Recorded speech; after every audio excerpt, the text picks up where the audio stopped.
You rang, milady? Yes, Parker. What's today's episode? Desperate Intruder. Thank you, Parker. You may start the episode. Very good, milady. Gosh, this dress is comfy.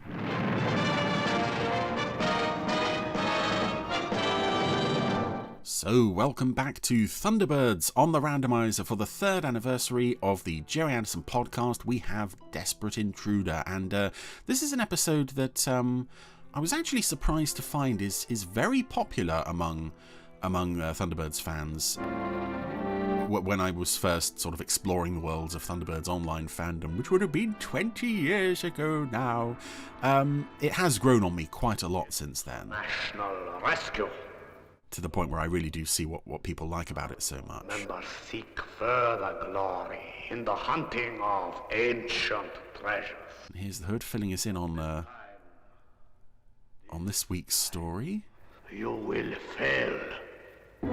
I love the idea that he spends so much of his time in between appearances just sat on a chair. He's not even on like a throne, he's just on a basic gold, obviously, chair. Just going, international rescue.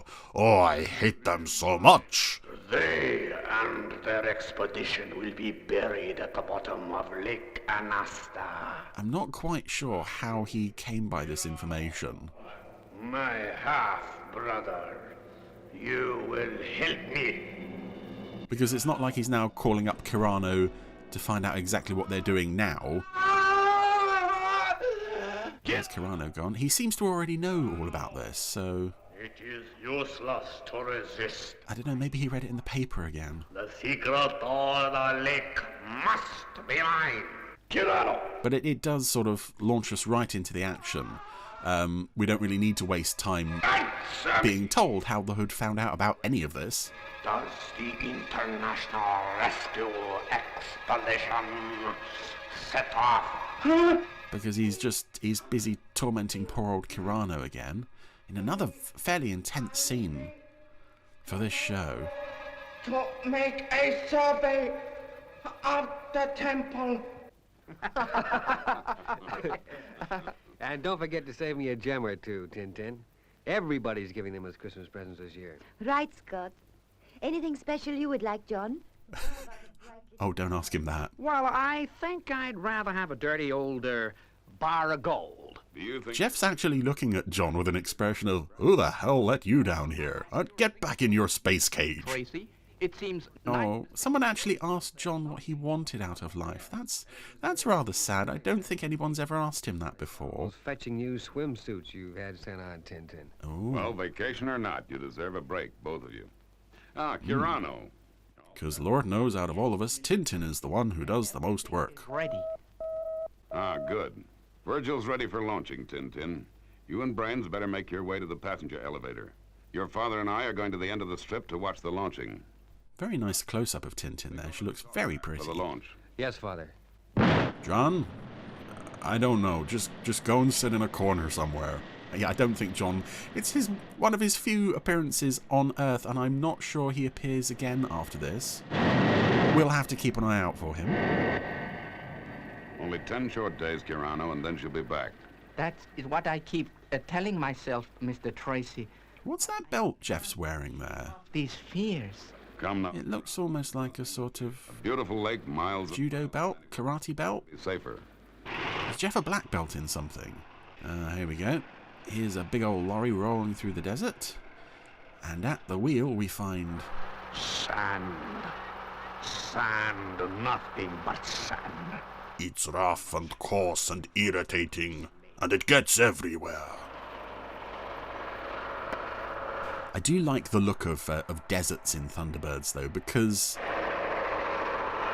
you don't really need to add a whole lot to make it look convincing. You just need a sand pit. And yet, there's something about just these endless expanses of desert in Thunderbirds always look really nice. We had that in The Uninvited as well. And of course, there's that beautiful Lake Anasta. Oh, look, Brains. The pyramids. Oh, there they are. No zombites living underneath those pyramids. And of course, those are the pyramids that she will later forget seeing in Thunderbird 6. And we're well up to time, too. Just think, Brains. In a few more hours, we'll be down there. but she does go through quite a bit of trauma in this episode, so I wouldn't blame her for forgetting. From what I've heard, he's quite a character. The best man in his field. Now look. And that field would be... That's not the part. You've got to move fast. We mustn't let the professor know that you're connected with international rescue in any way. That's right, Virgil. And if he asks, we came out to the Middle East by charter flight. All set, Brains? Which is why Tintin has got an Air-Turanian handbag on her, which is quite a nice touch. Not only is it a reuse of an old prop, it also fits in with their cover story for this little outing. Oh, and Thunderbird 2 coming into land, which always looks lovely. Especially when it opens the pod and you get these extreme close-ups on Thunderbird 2's hull, all those plates and bits that I don't really know what they do, and I'm sure the people who built the models don't really know what they're supposed to do. But that's one of the things I think we all love about Thunderbird 2, is we don't quite know how it all works, and we also accept that any episode could introduce a random new feature. And this is Pod 5 loading out. One of those lovely desert jeeps, which looks very similar to the ones seen in The Uninvited, towing a caravan. So we're already in rather unfamiliar territory here, but it's very nice to be focusing on international rescue, but in a story that we can already see is going to be something a bit out of the norm, a bit unusual. It's not going to revolve around the sort of high-tech thing going wrong and needing saving thing, or the alternative was normally, in later episodes, Lady Penelope spy stuff. I'm on my way home again. Right, Virgil. Hey, keep in touch. But here we have something that's a bit different, but also not the kind of bit different that the series would later get stuck in a rut in with Penelope. And now to meet up with Professor Blakely. He should be at the crossroads 3 miles along this road. He's coming down the other desert highway. Here we go. A bit of stereotyping here with what's this driver's name? Hassan Ali. Luxury taxis, distance no object. Doors optional. Oh dear. By jingo, what was that? Nothing, Master. Nothing. Well, I just hope we make it, that's all. Got an appointment I'm rather anxious to keep. And another wonderful Peter Dineley silly British gentleman character in the mould of Sir Jeremy Odge. Yes, Professor Blakely. Oh, it's beautifully cool in here. Yeah. Brains and Tintin have already set up the caravan with the minibar and the air conditioning. 12 in the shade outside. What on earth was that? Professor Blakely, I presume.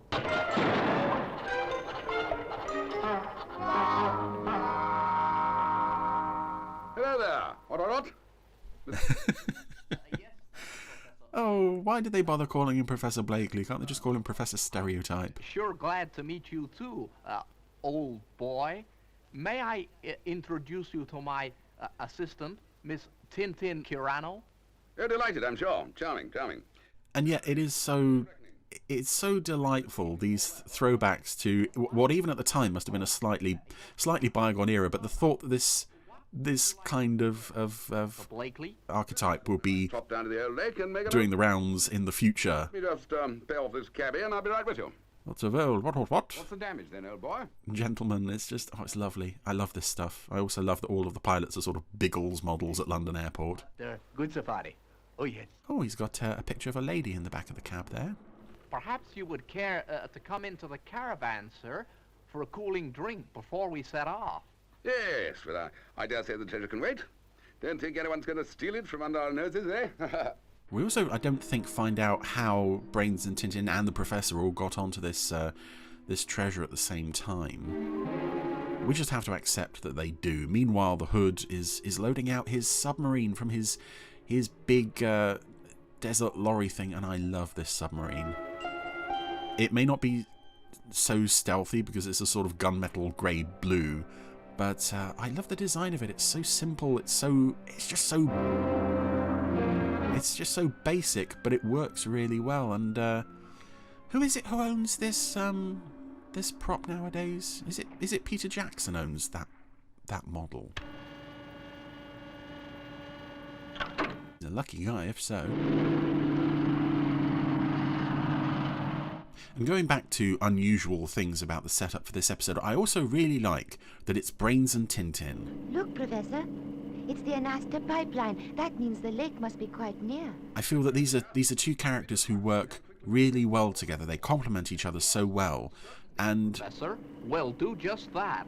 To be honest, it's one of the more underrated partnerships of Thunderbirds, and certainly by the end of the series, Tintin in particular is may as well not be there anymore because she's so underused. So it's nice that there it is. That not only do we have a focus on non-rescue stuff, at least to start with, we're not stuck with the regular, the Tracy family and or Penelope and Parker. We've got Brains, Tintin, and of course the Hood, who is already in the lake with his submarine. My friends are just in time. In fact, dead on time. Oh.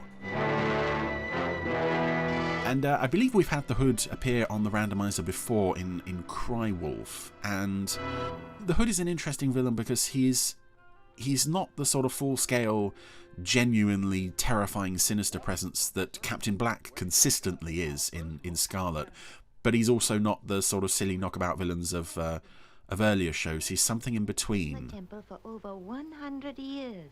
And very often in this show, when they try to present the Hood as genuinely sinister and scary, it really works. And Sure, and bring me back something interesting. Cry Wolf, oddly enough, is an example of that, and this episode as well is. So, yeah, it's all good stuff so far.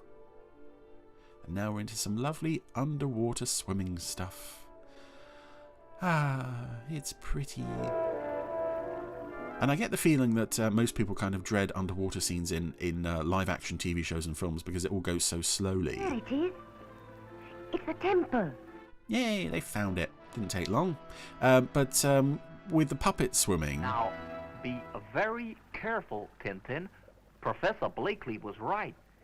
We don't really have to experience that slowdown because they're not moving in human real time. They're moving in puppet time. So it's just lovely. There's so much creativity. There's so much attention to detail in all of this underwater stuff. Good.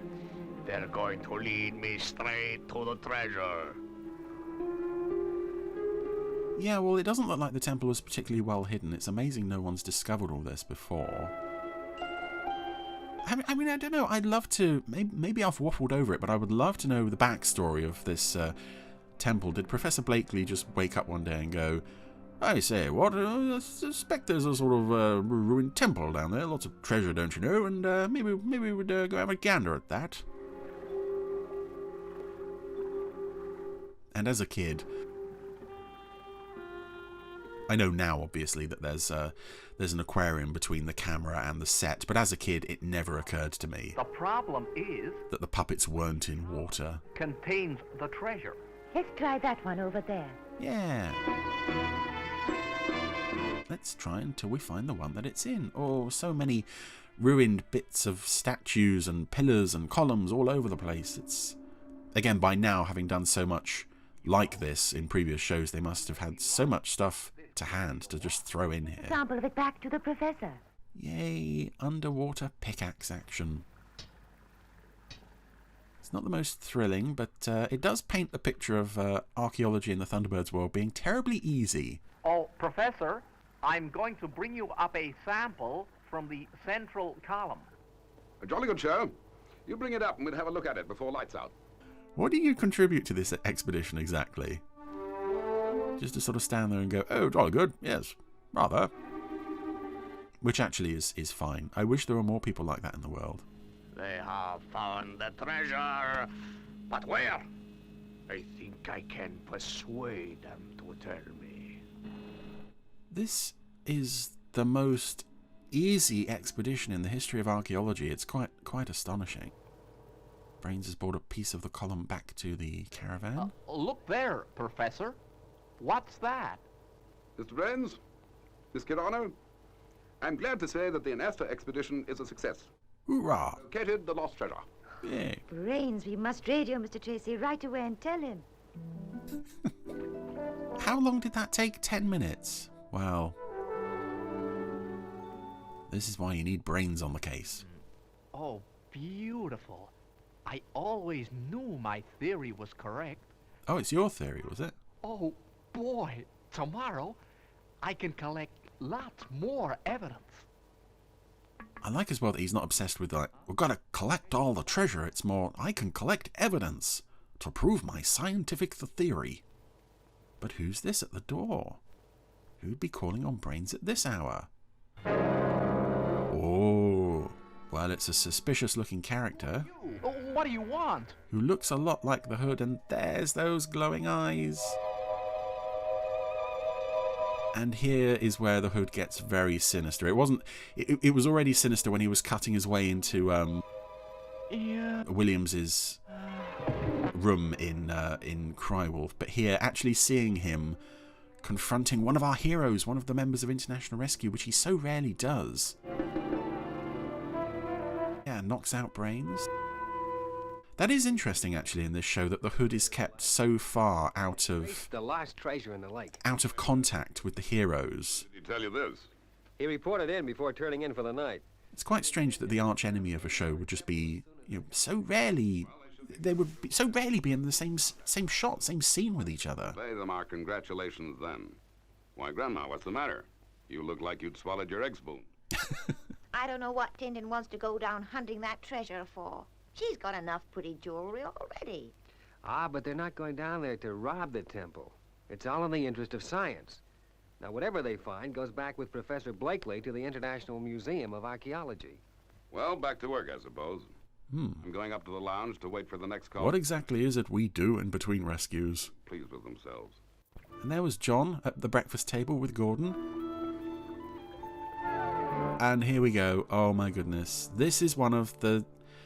Even today, this sight of brains buried in the sand still gets to me. It's so... Tintin, what?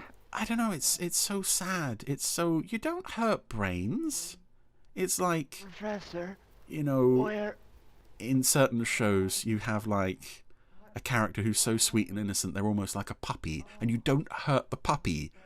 And that's how I feel seeing brains buried in the sand up to his neck like this. Staring eyes. What happened? Oh! Especially with the makeup on the lips, how dry and cracked they are. I've gotta get some water. Yeah, it's not like Brains is like one of our regular man of action type characters who's always first into the fray. No, he's the tech support, and he's a bit more relatable than the Tracys. Oh, and there's Tintin just in a sort of catatonic trance. The Professor has obviously been physically assaulted. He's got cuts and bruises on his head. Professor! That's him basically out of the story, unfortunately. It's no use. He must have got them too. And again, it's almost more interesting that that happens off screen. We don't see What you do then, the Hood and Tintin and Blakely having those scenes together. We see the effect of the Hood's eyes on Brains, and we can surmise what happened when the Hood got to the other two. Done with the others. Especially with Blakely, when the lab is obviously being torn apart. He's obviously been You want some information? been hurled about the place. Where is the treasure concealed in the underwater temple? I've gotta have some water. I'd be interested to know how they actually I saw you come from that. did this scene as well. Would they have just buried a regular Brains puppet? Would they have buried him as the Hood has buried the real character? Or is this perhaps just a torso with a head? Tell me where the gold is, and then I shall let you and your friends go. I suspect it is probably just a full body puppet as normal. Choice to make. Oh, that's it. Brains has passed out. I don't get it. Brains has never been late before. Look, Kirano, go and fetch Scott, will you? Yes, Mr. Tracy. You want any of your other sons? You have this John here. He might be able to provide a new insight into the situation. No, just Scott. Do you read me? That's strange as well. That's rather sad on a story that's so character-focused. You've got John there. Why don't you let him do something? And it's rather eerie as well, the shots of Tintin in a trance. the puppet just is not moving at all, not even the eyes. I just don't understand it. Brains hasn't checked in yet, and he's overdue now by 14 minutes. Well, it's certainly not like Brains to lose contact completely, like this. Father, it's... Yes, it's the emergency signal. Right, that settles it. You better get out there, Scott. Fast. So that's... Who's that going to be? Tintin set that off? We don't know. It'd have to be Tintin, I presume, as the Professor wouldn't know anything about it, and Brains is otherwise occupied with sand. All right, Scott. Virgil will be following you. Proceed at maximum speed. You betcha, Father. Also nice as well that there's enough story in this episode that we don't need the full Thunderbird 1 and 2 launch sequences. We just send them off, that's it, into the advert break. No need to spend, well, it's normally about a full 5 minutes getting both of them launched. It shows that, you know, if you've got enough story material, don't need to waste time with that, just boom! For a story that is only really set in one location, there's a lot of... There's a really good pace to this one. Back at the camp, we see, well, Brains is still in the sand, Tintin is still in a trance, so... Who sent that emergency call? International rescue from Anasta base. Oh, was it Brains? Did he manage to do it somehow? In just 9 more minutes, I shall go to see whether my friend from International Rescue has changed his mind. No man can stay in the burning sun so long without having his tongue loosened. That's a very cool line. But why 9 minutes, specifically? I could go in 7 minutes, or I could go in 11, but 9 is optimum. Here's Thunderbird 1. See, it's got there very quickly. There's no... International Rescue! What is happening? you had to consider that was a possibility. When you tangle with members of International Rescue, other members of International Rescue might just show up to ruin your day. Virgil, what's your ETA? ETA now 2.5 minutes, Father. Father! Yes? Father, I can see Brains. Down below in the sand. So? He's buried in the sand. Up to his neck. I'm going down now. And Tintin? What about Tintin? This is always good stuff as well, when there's a member of International Rescue directly endangered. Whether it's Scott in The Uninvited, or Brains and Tintin in this, or Virgil in Terror in New York City, or... So, they have found my victim in the sand. I was going to say Alan and Grandma in Move and You're Dead, but that situation is just so contrived that it doesn't quite fall into the same category. But I really like it when other members of International Rescue are seriously worried about their friends and colleagues. It makes the stakes much more personal than just, oh, here's generic guy stuck in building that's on fire. Estimated time of arrival now 1 minute. And he's brought Gordon along with him because, you know, John is right there. But no, John doesn't count. Water. Brains, who on earth did this to you? Oh. Scott. Thank heaven. Where's Tintin? I don't know, fella. We'll soon find her. Now, don't you worry about a thing. First, I'm going to get you out of here. Some more great voice acting there as well from David Graham and Shane Rimmer. Just Brains' weariness and Shane Rimmer's just, oh my goodness, who did this to you? A veritable swarm of Thunderbirds. Oh, that's another great line, isn't it, as Thunderbird 2 lands. See, now the Hood's happy that all this International Rescue backup has arrived. Because he can get that camera out and take those pictures. The first part of my plan. Or is it going to be a bit more elaborate than that? No, he's turned on the camera. Oh, there's the camera detector. And of course, Scott isn't in Thunderbird 1. He's busy digging Tintin. Brains out of the sand. Virgil's found Tintin. I still don't know who sent that rescue signal. As Tintin's very much out of it. Well, how do you feel now, Brains? Oh, I'm all right, but Tintin, she's gonna be okay. But the professor's not so good. Okay, Tintin, try again. There was this stranger, you said. Yes, that's right. And he had these terrible eyes that I couldn't look away from. And as he spoke, I felt I was slipping away all the time. It was horrible. Who do you think it could have been, Tintin? This is nice. Did you recognize him? No, I had never seen him before in my life, and yet I felt I knew him in some far-off way. Oh, Virgil, I'm so sleepy still. That's, I think, the only acknowledgement in the show that Tintin is connected with the Hood. We're all mighty relieved at the news. And it's something that the show never really explored. Obviously, we know that the Hood is connected to Kirano, but no one in the show ever seems to put these pieces together. And the Anasta expedition? Listen, Scott. Brain's treasure at the bottom of the lake will have to wait. International Rescue was not set up to go joyriding round on treasure trails. At this moment, it's not even functional. Is that? But you've got John, Father. Oh, gee. Yeah, something that was touched on more in the John Thaden novels, the Tracys finally putting their heads together about the whole Hood's connection to them thing and trying to get to the bottom of it. What's the news from base? Well, Father is going to arrange for a helicopter to ship out the professor to hospital, and then he says we've got hot-footed back to base. Yeah, the professor just gets rather sidelined. Just basically booted out of the episode at this point, which is a shame. There's just one thing that puzzles me. What's that, Scott? After Father had gone off the air, I noticed that the photo alert had been operating. But that's impossible. Who could be taking photographs of Thunderbird in this area? There's nobody within miles of us. Except for that guy from last night. That's it. Why didn't I think of this before? It's not a big revelation, really. About? I regret to say that this whole expedition has been used by our enemies as a means of drawing international rescue to a lonely spot. We have walked straight into a trap. Well, no, not really. It's, again, that's a very cool line of dialogue, but the Hood didn't set up the expedition as such, did he?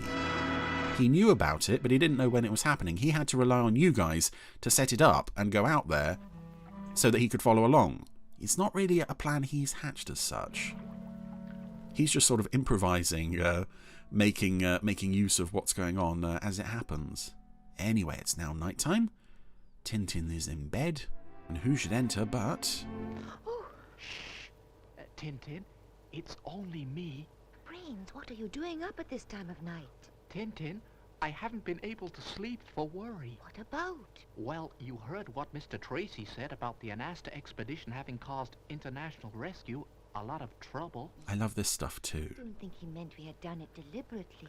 No, but I feel awfully guilty about it, and to cap it all, we've got someone spying on us. That Brains would feel personally responsible for everything that's happened. Yeah, that's what I figured. And there's only one place he could be observing us from, the center of the lake. He's a nice guy, is Brains, and I think that's why he's my favourite Thunderbirds character. Brains, you're not going out into the lake tonight. Tintin, I am. I'm gonna see what's down there. Now, here's what I want you to do. Even if this is a bit irresponsible, I also really like, though, that for the rest of the episode, the puppet is showing the physical signs of his torture in the desert, in the sand. He's still got the cracked lips, and he's got these sort of almost greenish grey bags under his eyes. Tintin obviously still looks fabulous. She doesn't seem to have a hair out of place after what happened to her, but yeah, Brains is still looking a bit worse for wear. Do we even see the Professor again? We last see him lying on the floor with a bruise on his cheek and a gash on his forehead. And that's it. What a potentially fun character to just get sidelined from the story like that. I'm gonna take a look in there. Be careful, Brains, please.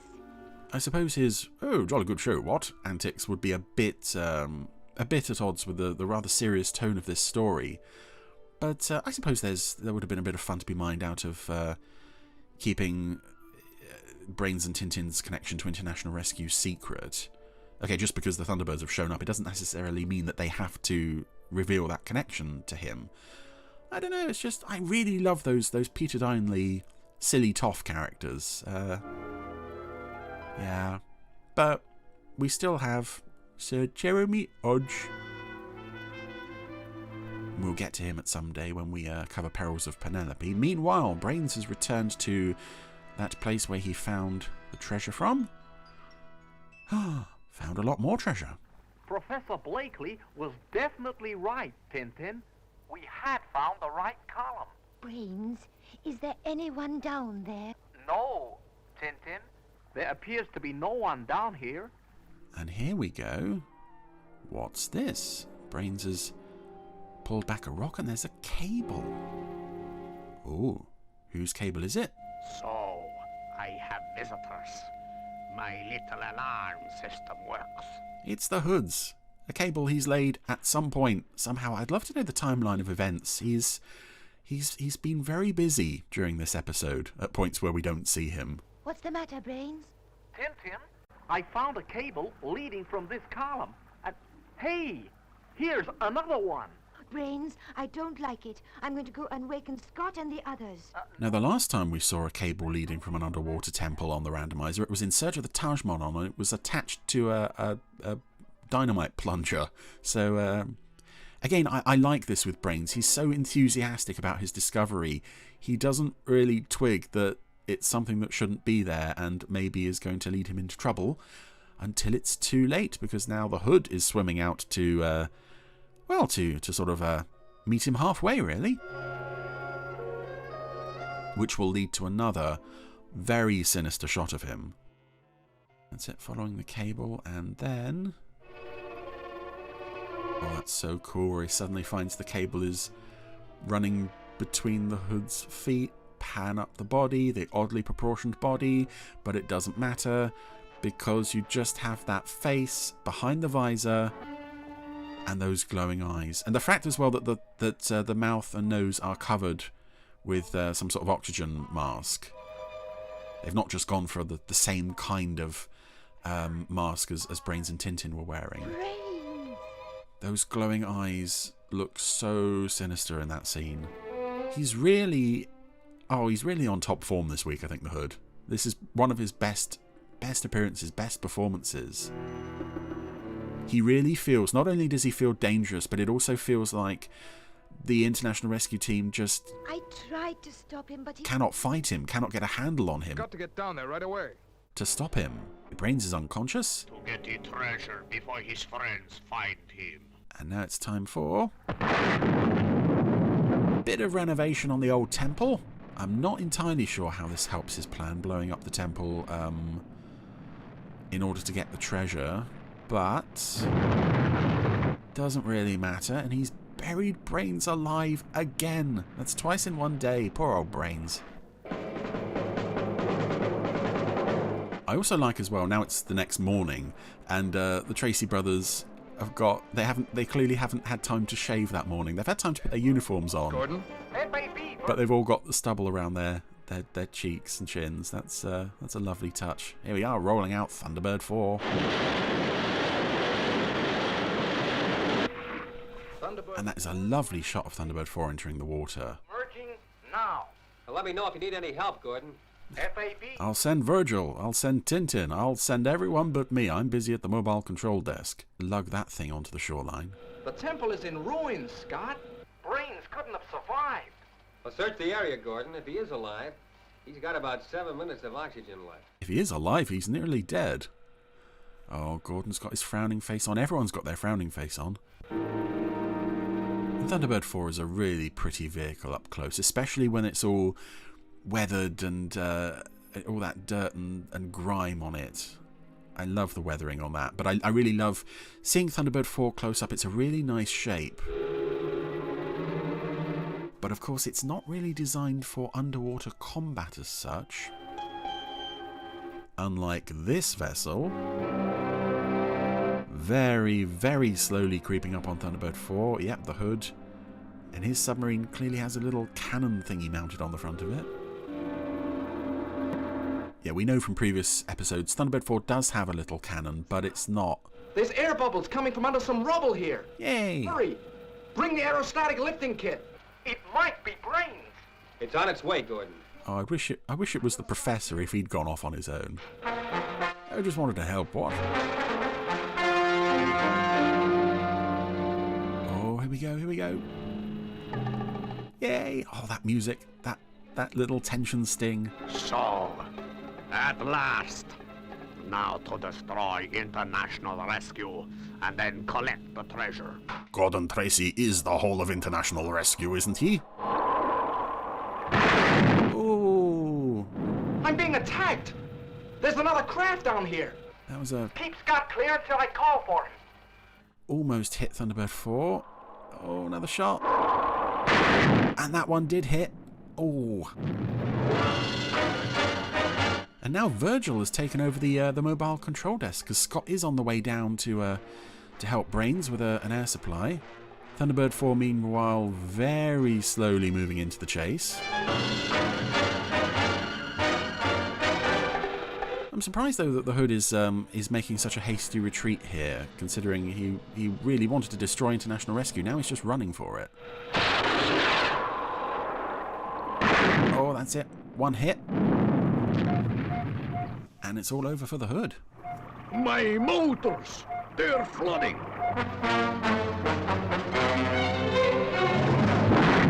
Oh, poor little submarine. Hey!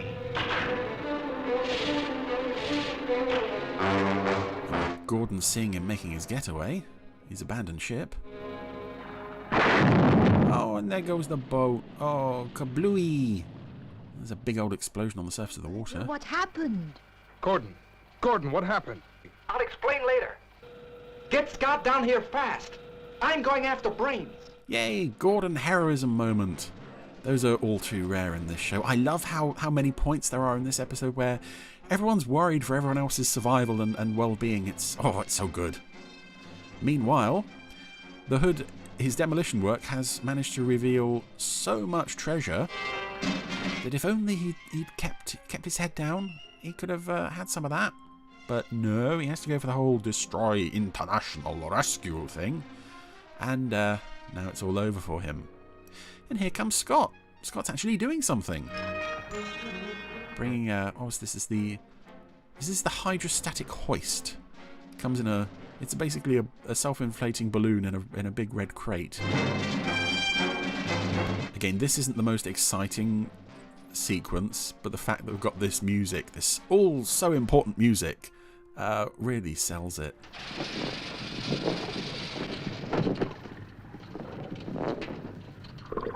Again, this seems like something, a bit of rescue equipment that seems a bit more plausible than many of the other, machines really. Most of what International Rescue has is machines.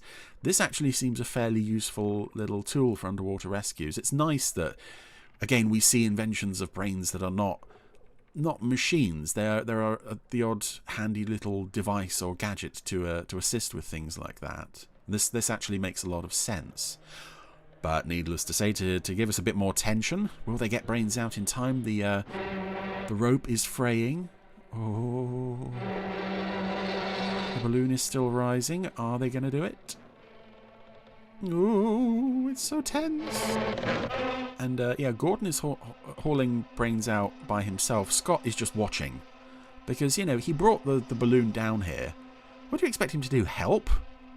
That's not his way. He sits at the desk and tells people what to do. Yay, Brains is saved. And the professor is just airlifted out of the story. That was it. He may as well not even have been here. Poor old professor. Well, it looks a bit heartless shipping him out like this. Yeah. Just so that he doesn't see that Brains and I belong to the International Rescue Team. Well, I guess the best thing for him in his condition is hospitalization. But he's sure gonna get a surprise when he comes to. Oh, that's it. Oh, yeah, we're now over to the hospital.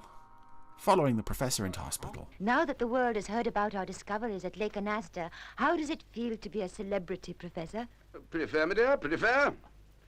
I say, how are you two fixed over the next few months? Well, Jingo, I say, I love this guy. one or two commitments. Brains has now got his arm in a very crude sling and a bump on his head. At the foot of the Caribbean 400 years ago. And the professor's got another archaeological trip in his head. What's the hurry? Are you off then? Visiting hours are over, Professor. I'm afraid we've got to go. Yeah, we must dash. Well, so long, Professor. Oh. What an odd pair. Excitement too much for them, I suppose. Not used to it.